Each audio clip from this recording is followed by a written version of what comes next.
오늘 이 시간에는 포로 이방 여자를 아내 삼는 규례 이와 같은 제목으로 신명기 말씀을 나누겠습니다. 저희가 계속적으로 이스라엘 백성들이 가나안 땅에 들어가 지켜 행할 규례들을 나누고 있는데, 오늘 본문은 포로된 이방 여자를 어떻게 대할 것인가 하는 문제를 다루고 있습니다. 좀 더 구체적으로는 포로 여자 중 마음에 들어서 아내로 삼고자 하는 여자가 있을 경우, 또 결혼하고자 할 경우 과연 어떻게 해야 하는지 이에 대한 말씀이 나오게 됩니다. 이와 같은 내용의 본문인 것을 알고 한 절씩 읽어가며 말씀을 나눠보도록 하겠습니다. 먼저 10절의 말씀입니다. 내가 나가서 적군과 싸울 때에 내 하나님 여호와께서 그들을 내 손에 넘기심으로 내가 그들을 사로잡은 후에.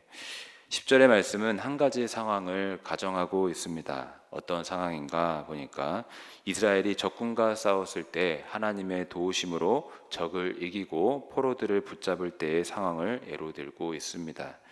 그런데 여기서 잠시 궁금한 것은 적을 다 죽이지 않고 과연 포로로 잡을 수 있었는가입니다. 이에 대한 대답부터 하자면 포로로 잡을 수 있었습니다. 관련된 말씀이 앞서 살펴본 신명기 20장 14절의 말씀인데, 이 말씀은 전쟁 규례에 관한 말씀으로서 여자들과 유아들을 포로로 잡을 수 있었다라고 말씀하고 있습니다. 상반절을 보니까 너는 오직 여자들과 유아들과 가축들과 성읍 가운데 있는 모든 것을 너를 위하여 탈취물로 삼을 것이며 라고 기록하고 있습니다. 물론 앞서 본 신명기 20장 전쟁 규례에 나오듯이 가나안 족속 같은 경우에는 남녀노소 할 것 없이 다 진멸해야 했습니다. 가나안 족속에 대한 하나님의 철저한 심판을 대신 행해야 했기 때문에 가나안 족속에 대해서는 하나도 빠짐없이 다 진멸해야 했습니다마는, 가나안 땅 밖의 다른 이방 민족 같은 경우에는 달랐습니다. 그들과의 전쟁에서는 남성 외에 여자나 아이들을 살려두고 포로로 잡을 수 있었던 것입니다.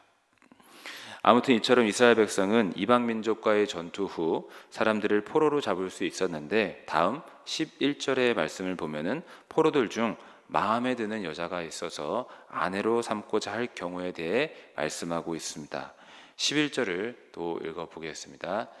내가 만일 그 포로 중에 아리따운 여자를 보고 그에게 연연하여 아내를 삼고자 하거든. 여기 보시면은 그에게 연연하여 라는 표현이 나오게 되는데, 이 표현은 애정의 감정을, 그 사랑의 감정을 나타내는 표현으로서 이스라엘 백성 남자들이 포로로 잡혀온 이방 여자 중 누군가에게 사랑의 감정을 느낀 경우를 예로 들고 있습니다. 그래서 그 여자를 아내로 삼고 싶으면 어떻게 해야 하는가, 이에 대한 말씀이 이어 나오고 있는데, 그렇다면 과연 이스라엘 백성들, 그 남자들은 이방 여자와 결혼할 수 있었을까? 답부터 말씀드리면 아내로 취해 결혼할 수 있었습니다.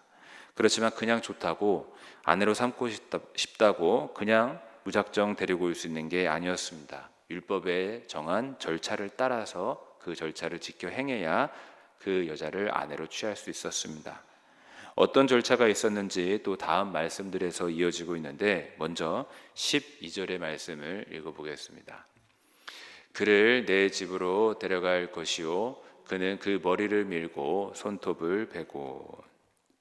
보시면은 그 여인을 집으로 데려가 머리를 밀고 손톱을 깎으라고 합니다. 또한 13절에 보시면은 포로의 의복을 벗기라는 말씀까지 있습니다. 왜 이런 절차를 해야 했을까? 사실 이런 절차는 어떤 상징적인 의미가 담긴 행위인데, 쉽게 말해서 어떤 의미가 담기느냐? 옛사람을 벗어버리라 라는 의미가 있는 행위입니다. 머리와 손톱을 제거하고 또 입던 포로의 옷을 벗음으로써 이방 여인이 그동안 섬겼던 모든 우상숭배의 행위를 벗어버리고, 또 과거의 옛 습관들을 벗어버리고, 또 모든 이전 죄악된 생활을 벗어버리라는 의미가 있는 것입니다. 이것은 일종의 정결 예식인데, 과거를 청산하며 이스라엘 공동체에 새로 들어가기 위한 행위이며 절차였던 것입니다. 그런데 이 규례는 오늘날 우리 그리스도인들에게도 아주 중요한 깨달음을 주는 것 같습니다. 그것은 우리 그리스도인들 역시 신랑 예수님 앞에 부름을 받은 그리스도의 신부로서 우리 역시 과거를 청산하고 옛 습관과 또 모든 죄악을 버리고 주님 앞에 정결하게 준비해야 한다라는 사실입니다. 여러분, 우리는 어떤 사람들입니까? 그리스도의 신부로 부름을 받은 사람들인 줄로 믿습니다. 예수님과 영원토록 함께하기 위해서 그리스도의 신부로 주님의 피로 언약한 그리스도의 신부들인 줄로 믿습니다. 예수님의 품에 안겨 영원히 구원받을 자들인데, 그런 우리가 어찌 주님이 싫어하시는 이전의 모든 더러운 죄악을 가지고 주님 앞에 나아가겠습니까? 그럴 수 없습니다. 우리는 예수님과 이제 함께 하기로 했다면 이전의 모든 옛사람을 벗어버려야 하는 줄로 믿습니다. 관련 말씀이 또 에베소서 4장 22절부터 24절까지 기록이 되어 있는데, 22절을 같이 읽어보면은 너희는 유혹의 욕심을 따라 썩어져가는 구습을 따르는 옛사람을 벗어버리고 라고 합니다. 옛사람을 벗어버려라 라고 말씀하고 있습니다. 또한 24절을 또 읽어보시면은 하나님을 따라 의와 진리의 거룩함으로 지으심을 받은 새 사람을 입으라 라고 말씀하고 있습니다. 옛사람, 이전에 하나님을 알지 못할 때 살았던 나의 모든 옛 습관과 또 과거의 죄악들, 이 모든 것들은 다 버려야 된다. 그러면서 하나님을 따라서 의롭고 거룩함으로 새 사람을 입어야 된다라고 말씀하고 있습니다. 여러분, 오늘 이 시간 다시 한번 예수님의 신부로 우리가 부름을 받았음을 기억하심으로써 옛사람은 벗어버리고 거룩하고 정결한 새 옷을 준비할 수 있기를 주님의 이름으로 부탁드리겠습니다. 그리고 이어서 포로된 이방 여자가 행할 규례가 또 있었는데 13절을 또 읽어보겠습니다. 또 포로의 의복을 벗고 내 집에 살며 그 부모를 위하여 한 달 동안 애곡한 후에 내가 그에게로 들어가서 그의 남편이 되고 그는 내 아내가 될 것이오. 또 무엇을 해야 했는가? 한 가지가 더 있는데, 포로로 잡혀온 이 이방 여자는 잃어버린 부모를 위해서 한 달 동안 애곡을 해야 했습니다. 이 규례는 참 자비로운 규례다라고 하는 생각이 드는 부분입니다. 왜냐하면 전쟁 중 부모를 잃은 슬픔이 분명히 있을 것인데 충분히 슬퍼하며 애도할 수 있게 해 주었기 때문입니다. 즉, 한 달간의 애도 기간을 주어서 부모에 대한 자녀의 도리를 다 할 수 있게 해주는 규례였다라는 것입니다. 또한 이 애도 기간을 통해서 고향과 가족을 떠난 슬픔을 정리하고 새로운 앞날을 준비할 수 있게 해주는 좋은 뜻도 있었습니다. 바로 이것들이 율법이 정한 포로 이방 여자를 아내로 삼는 규례였습니다. 이렇게 율법이 정한 절차에 따라서 포로된 이방 여자를 아내로 삼을 수 있었다라고 합니다. 그리할 때 아까 읽었었던 13절 하반절에 기록된 대로 그의 남편이 되고 그는 너의 아내가 될 것이요 라고 기록이 되어 있습니다. 부부가 될 수 있었다라는 것입니다.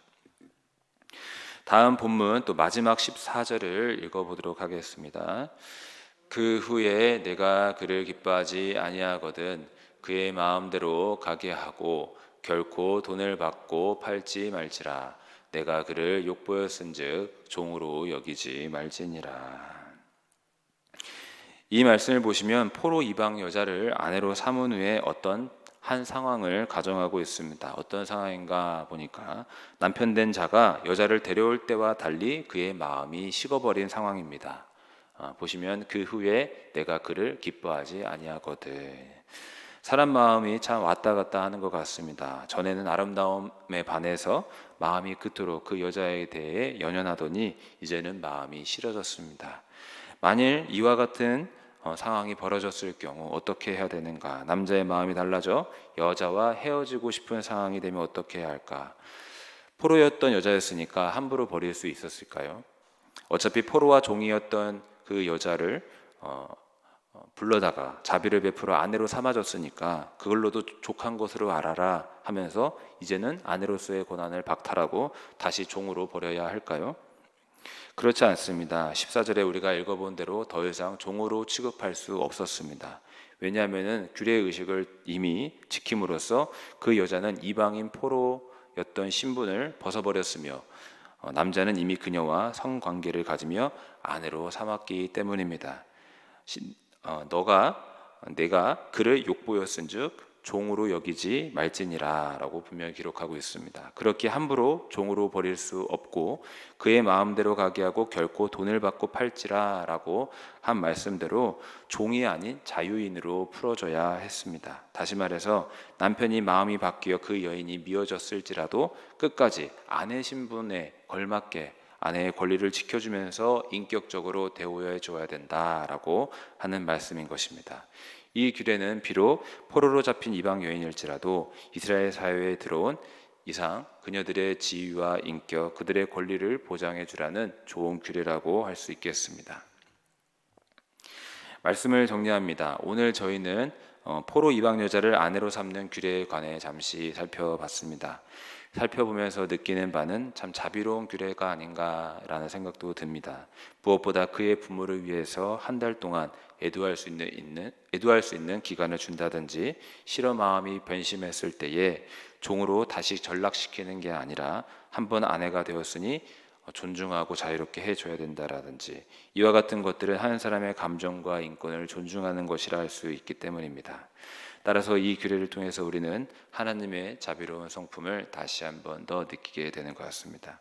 그리고 또다시 느끼는 것은 앞서 우리가 나눈 것처럼 그리스도의 신부로 부름을 받은 우리가 옛사람을 벗어버려야 한다라는 걸 다시 한번 깨닫게 됩니다.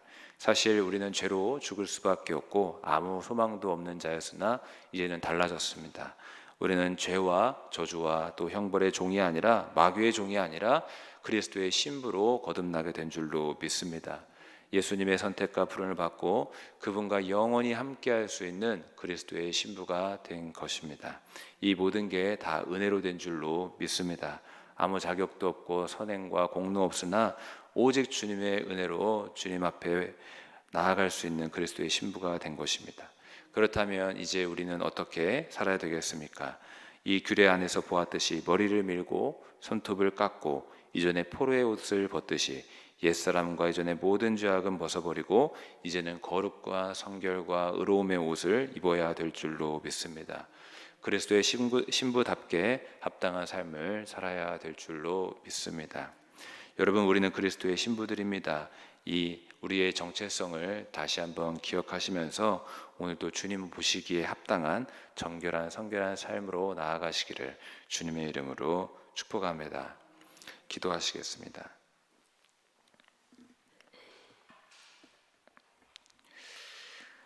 살아계신 하나님 감사합니다. 오늘 이 새벽을 깨워 하나님 앞에 기도할 수 있게 하시고 우리의 마음을 쏟아놓을 수 있도록 인도해 주시니 감사합니다.